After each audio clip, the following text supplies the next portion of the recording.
ሰላም እጅጉን የተወደዳችሁና የተከበራችሁ የአሁን ስፖርት አድማጭ ተመልካቾቻችን እንደምን ዋላችሁ። የዕለተ አርብ የከሰዓት ስፖርታዊ መረጃዎችን ከአሁን ስፖርት ይዘን መጥተናል።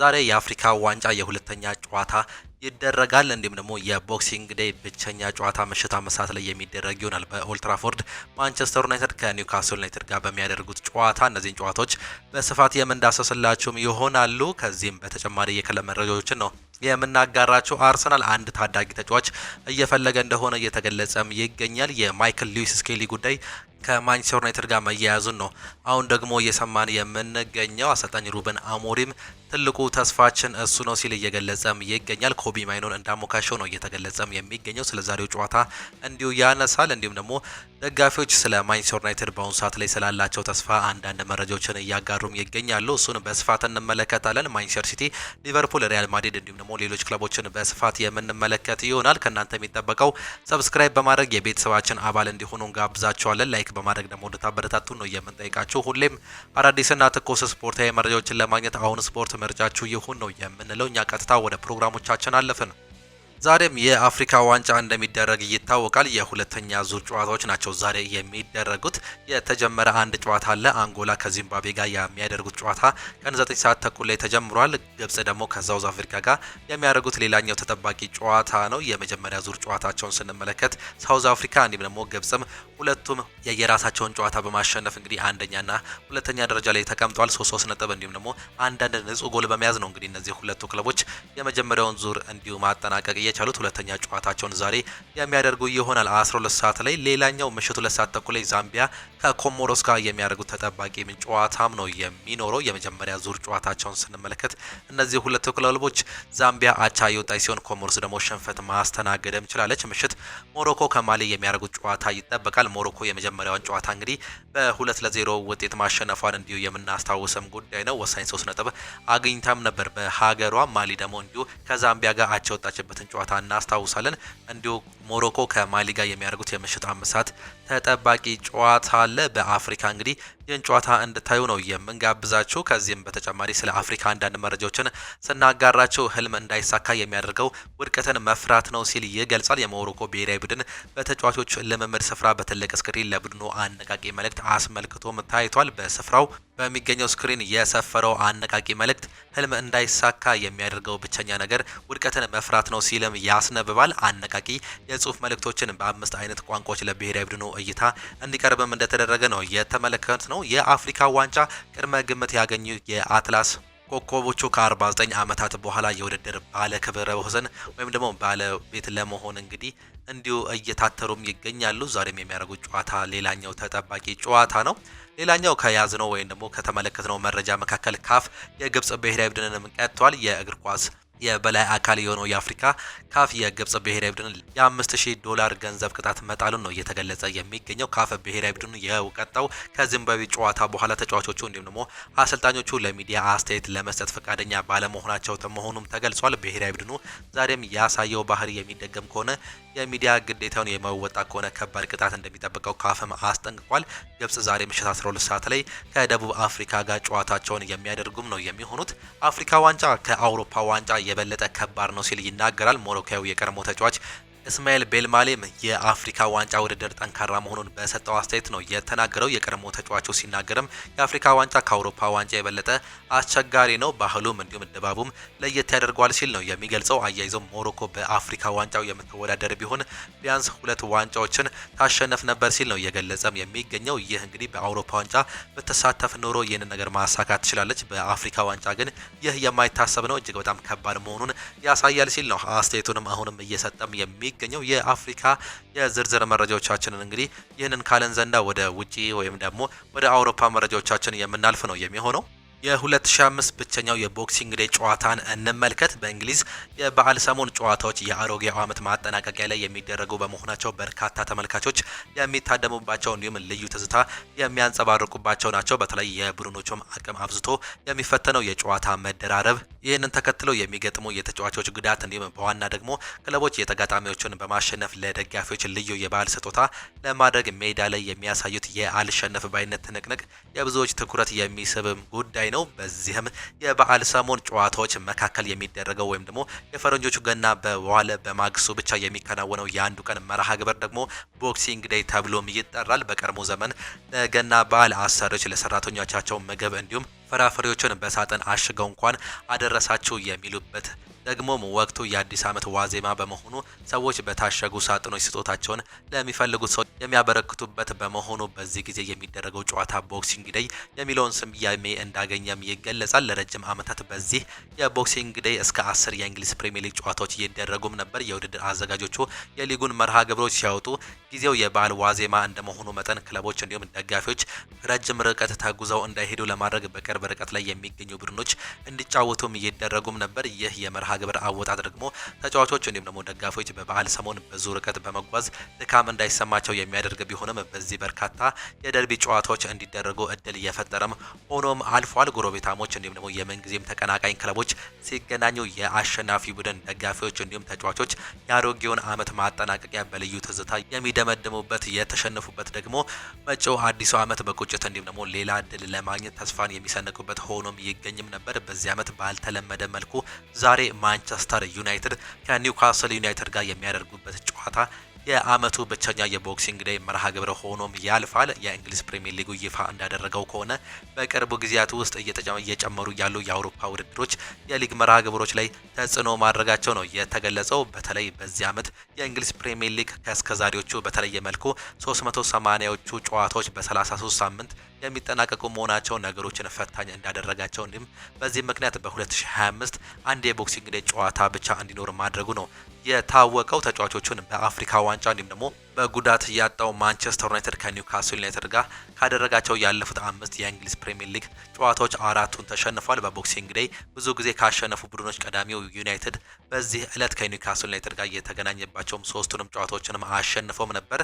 በባለሜዳዎቹ በኩል ብሩኖ ፈርናንዴዝ፣ ኮቢ ማይኖ በጉዳት ከስብስቡ ውጭም ናቸው። በኒውካስል በኩል ደግሞ ኒክ ፖፕ እንዲሁም ደግሞ ከጉዳቱ ሲመለስ ዳንበርን እንዲሁም ቲኖ ሊቨርማንቶ በጉዳት የማይሰለፉ ተጫዋቾች መሆናቸው ነው እየተገለጸም የሚገኘው። እንዲሁም የሃሪ ማጉዌር እና የማቲያስ ደላይት ጉዳይ እስካሁን ድረስ ያልተጠናቀቀ መሆኑ ነው አሰልጣኙ መግለጽም የቻሉት። እነዚህ ተጫዋቾች በጉዳት ምክንያት አይገኙምም ተብሏል። አማድ ዲያሎ፣ ብሪያን ምቤሞ እንዲሁም ደግሞ ሌላኛው የአፍሪካ ተጫዋች ነው ኒሴር ማዝራዊ በዛሬው ጨዋታ ላይ በአፍሪካ ዋንጫ ምክንያት የማይገኙ ተጫዋቾች ናቸው። እነዚህ አለመኖራቸው የማንቸስተር ዩናይትድን ቲም ስፒሪት እጅግ በጣም ይጎዳዋል ተብሎ እንደሚጠበቅ ነው እየተገለጸም የሚገኘው። በዚህ ዓመት በተለይም ካፒቴን ብሩኖ ፈርናንዴዝ 5 ጎልና 7 አሲስት በማስመዝገብ እንግዲህ በእንግሊዝ ፕሪሚየር ሊግ በማንቸስተር ዩናይትድ ቤት ተጠቃሹ እንዲሁም ደግሞ ግንባር ቀደሙ ተጫዋች ነው። ይህ ተጫዋች በዛሬው ጨዋታ ላይ አለመኖሩ ምናልባትም በአማካይ ስፍራው ላይ ከባድ እንዲሁም ደግሞ አስቸጋሪ ነገሮች ሊፈጠሩ ይችላሉ ተብሎም ይጠበቃል። በቻንስ ክሬትድ በኩል እንግዲህ በዚህ ዓመት በርካታ ቻንስ ክሬት ያደረገም ተጫዋች ነው። እንዲሁም ደግሞ በመከላከሉም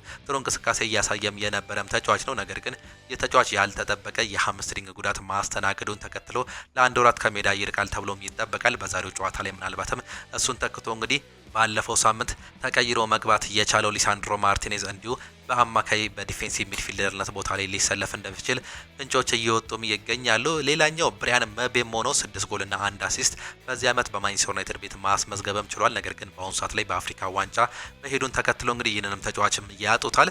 ሌላኛው ጥሩ ነገር የካርሎስ ካሴሜሮ ወደ ሜዳ መመለስ ነው። ያለፈውን ጨዋታ እንግዲህ በ5 ቢጫ ካርድ ምክንያት ከሜዳ እየራቀ ወይም ደግሞ አንድ ጨዋታ ያመለጠው ይሁ ብራዚላዊ ተጫዋች በዛሬው ጨዋታ ላይ ግን ይመለሳል። ይህም ለማንቸስተር ዩናይትድ በርካታ ጥቅሞችን ይሰጣል ተብሎም ይጠበቃል። በተለይም በመሃል አማካይ ቦታ ላይ እንግዲህ ሚዛኑን ለመጠበቅ ከሚጠቅሙ ተጫዋቾች መካከል ይህ የ34 ዓመቱ ብራዚላዊ ተጫዋች ካርሎስ ካሴሜሮ መሆኑ ይታወቃል። የማኑኤል ኡጋርቴ ጉዳይ በዚህ ዓመት እንግዲህ አጠያቂ እንደሆነም እየቀጠለም ይገኛል። ያለፈው ጨዋታ ላይ እንግዲህ በርካታ ስህተቶችን ሲሰራም ተመልክተንም ነበር። ይህም እንግዲህ ምናልባትም ዛሬ ይህ ተጫዋች መመለሱ በርካታ ጥቅምም ይሰጣል ተብሎ ይጠበቃል። በኒውካስል ዩናይትድ በኩል ዳንበር እንዲሁም ደግሞ ኒክ ፖፕ፣ ቲኖ ሊቨርማንቶ፣ ኬራን ትሪፔር፣ ስቲቨን ቦትማን እንዲሁም ደግሞ ዊላ ኦስላ በጉዳት ምክንያት የማይገኙ ተጫዋቾች መሆናቸው ነው እየተገለጸም የሚገኘው። እነዚህ ተጫዋቾች በኒውካስል በኩል በዛሬ ቀን የማይገኙም ናቸው።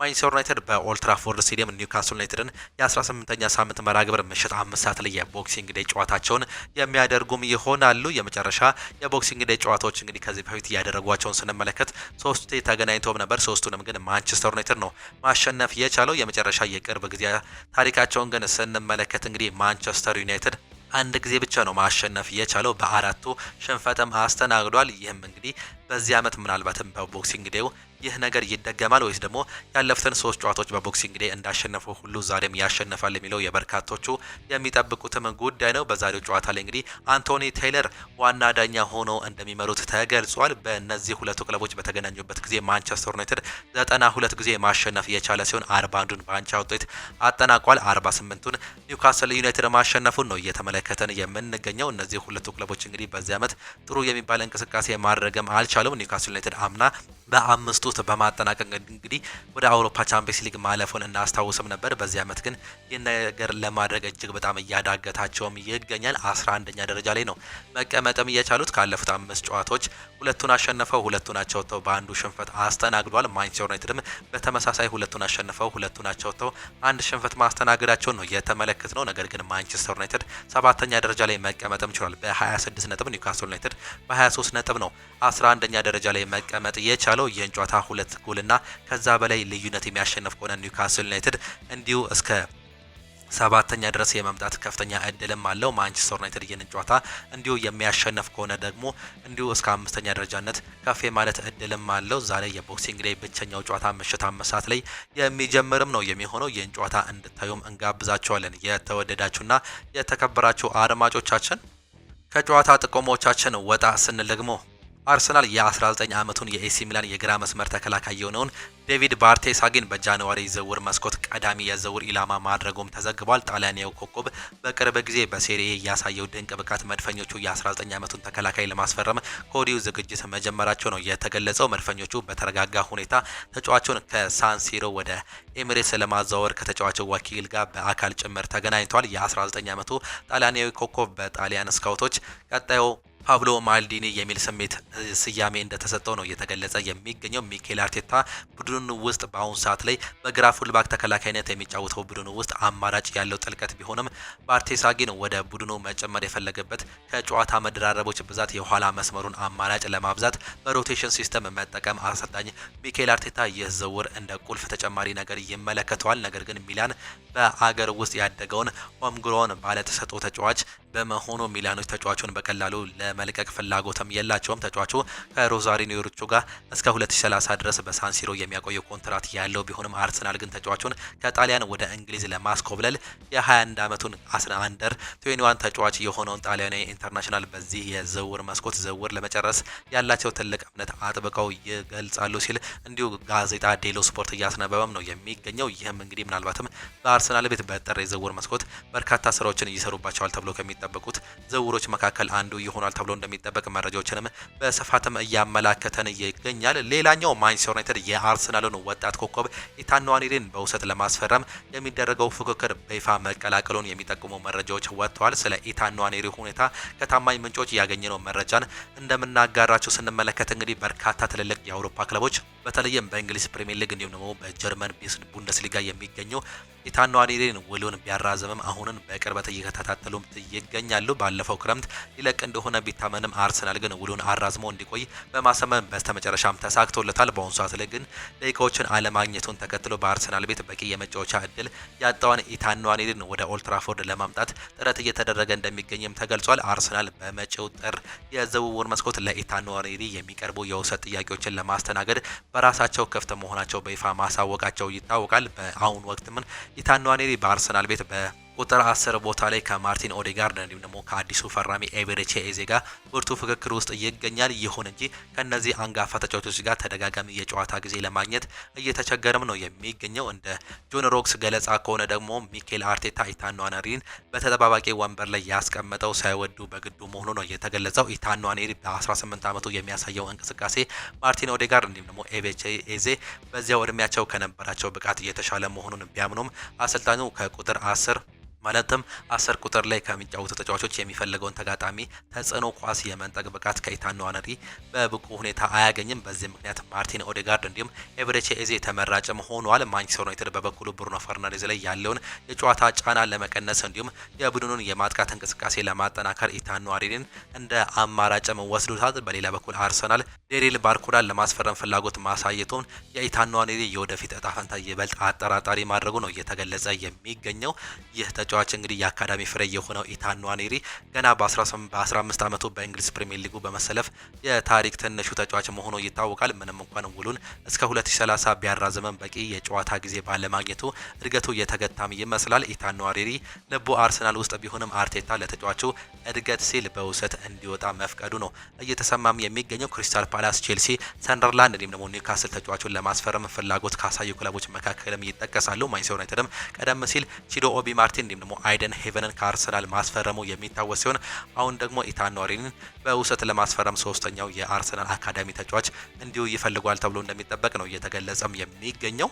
አሰልጣኝ ሩበን አሞሪም ይናገራሉ። ያለን ስብስብ ለአራት ውስጥ በቂ ነው ሲሉም ይናገራሉ። የማንቸስተር ዩናይትድ አሰልጣኝ ሩበን አሞሪም ያላቸው ስብስብ አራት ውስጥ ለማጠናቀቅ በቂ ስለመሆኑ እርግጠኛ መሆናቸው ነው የተገለጹት።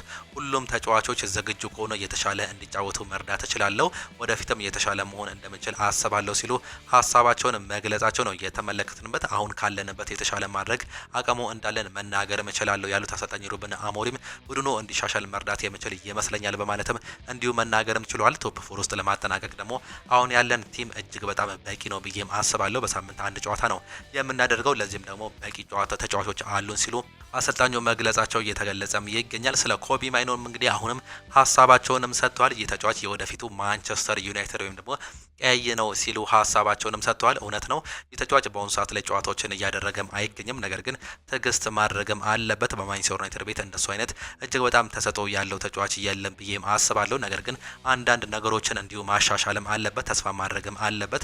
ለውጦች ይደረጋሉ ብዬም አምናለሁ። በእግር ኳስ 2 እና 3 ቀናት ብዙ ነገሮችን ይለውጣሉ። ስለዚህም ጠንክሮ መስራት አለበት። በሚቀጥሉት ጊዜያት የማንቸስተር ዩናይትድ ዋና ተጫዋች እንደሚሆንም አምናለሁ። ገና እድሜው 19 እና 20 ዓመት ላይ የሚገኝም ተጫዋች ነው።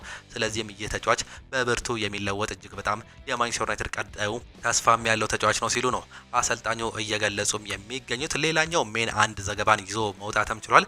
የማንቸስተር ዩናይትድ ደጋፊዎች ከብሩኖ ፈርናንዴዝ መጎዳት በኋላ በአሁኑ ሰዓት ላይ ክለቡን ተሸክመው ወደ ውጤት ያሻግራል ብለው ስለሚያስቡ ተጫዋች ተጠይቆም ነበር። ጥያቄ ቀርቦ የነበረ ሲሆን ከ90% በላይ የሚሆኑት ደጋፊዎች ማቲያስ ኩኛን መርጠዋል። ብዙዎቹም እሱ ያለን ትልቁ እንዲሁም ብቸኛው ተስፋችን ነው ሲሉም ገልጸዋል።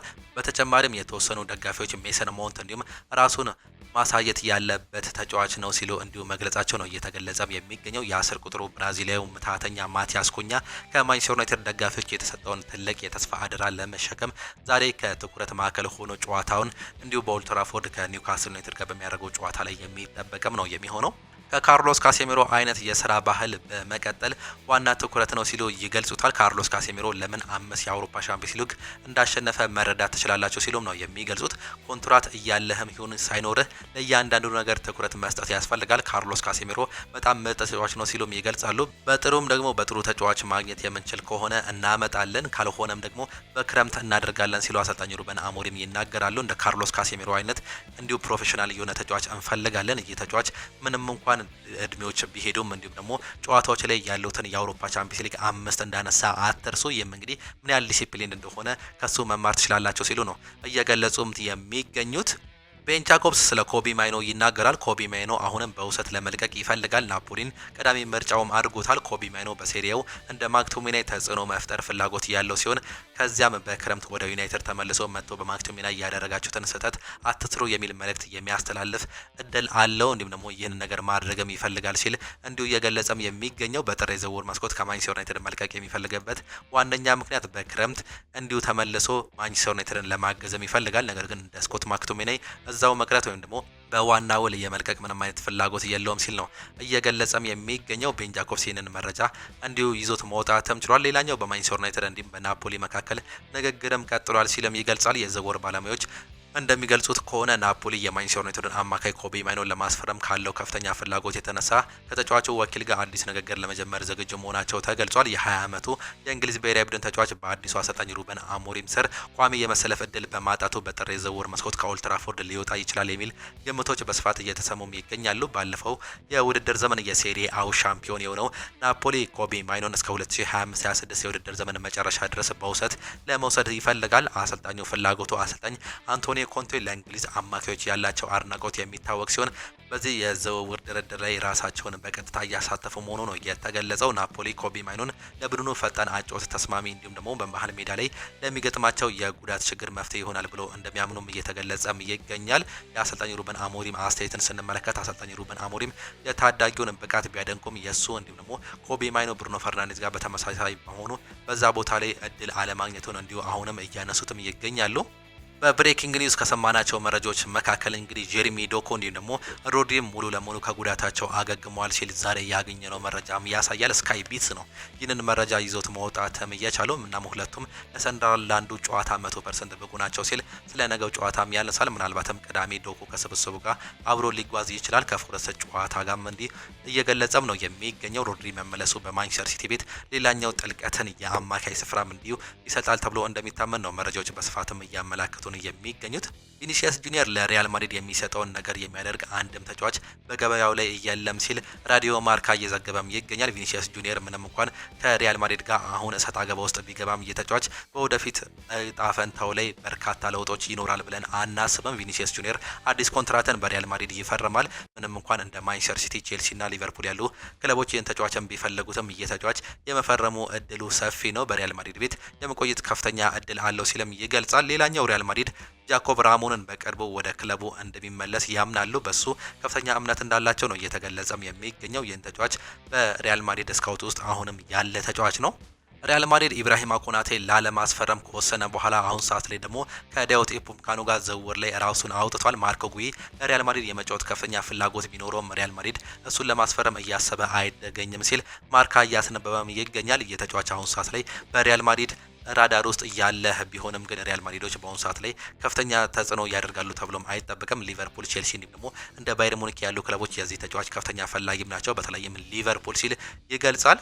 ዴቪድ አላባ በተመሳሳይ በውድድር አመቱ መጨረሻ ላይ ሪያል ማድሪድን ይለቃል። እስካሁንም ምንም አይነት የኮንትራት ማደሻ ውል አልቀረበለትም ሲል እንዲሁ ማርካ ያስነበበ ሲሆን እየተጫዋች በክረምቱ የመልቀቅ እድሉ እጅግ በጣም ሰፊ ነው ሲል ነው በሪፖርቱ ላይ ያስነበበን።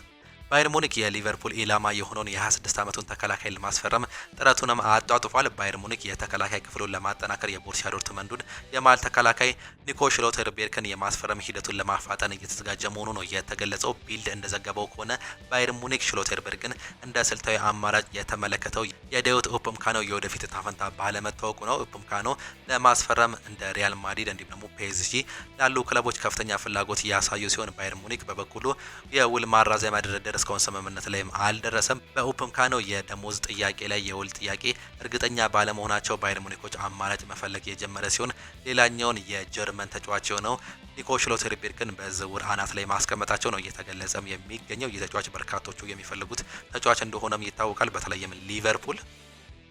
እጅጉን የተወደዳችሁና የተከበራችሁ የአሁኑ ስፖርት አድማጭ ተመልካቾቻችን ለዛሬ የነበረን ስፖርታዊ መረጃዎቻችን ይህንን እየመስሉ ነበረ። ፕሮግራሞቻችንን እንዴት አያችኋቸው? ሀሳብ አስተያየታችሁን ኮሜንት ቦክስ ላይ ልታጋሩን ትችላላችሁ። የአፍሪካ ዋንጫ ዛሬም ቀጥሎ የሚካሄድ ይሆናል። አንጎላ ከዚምባብዌ ያደረጉት ጨዋታ ተጀምሯል። ቀን 9 ሰዓት ተኩል ላይ 12 ሰዓት ላይ ደግሞ ኢጅፕት ከሳውዝ አፍሪካ ይጫወታሉ። ዛምቢያ ከኮሞሮስ ምሽት 2 ሰዓት ተኩል እንዲሁም በምሽት 5 ሰዓት ላይ ሞሮኮ ከማሊ ጋር የሚያደርጓቸው እጅግ በጣም ተጠባቂ ጨዋታዎች አሉ። እነዚህን በአፍሪካ ዋንጫ እንድታዩ እንጋብዛቸዋለን። በቦክሲንግ ላይ ብቸኛ አንድ ጨዋታ ዛሬ የሚደረግ ይሆናል። ማንቸስተር ዩናይትድ ከኒውካስል ዩናይትድ ጋር የሚያደርጉት የዛሬ ተጠባቂ ጨዋታ አለ። በኦልድ ትራፎርድ ስቴዲየም የሚደረግ ጨዋታ ነው። ይህን ጨዋታ እንድታዩ እየጋበዝን የዛሬ ፕሮግራሞቻችንን አጠናቀቅን። በነገ ጠዋት ፕሮግራሞቻችን እስከምንገናኝ ድረስ ግን ቻው ቻው፣ መልካም ጊዜ፣ መልካም ምሽት እንዲሆንላችሁ ተመኘን።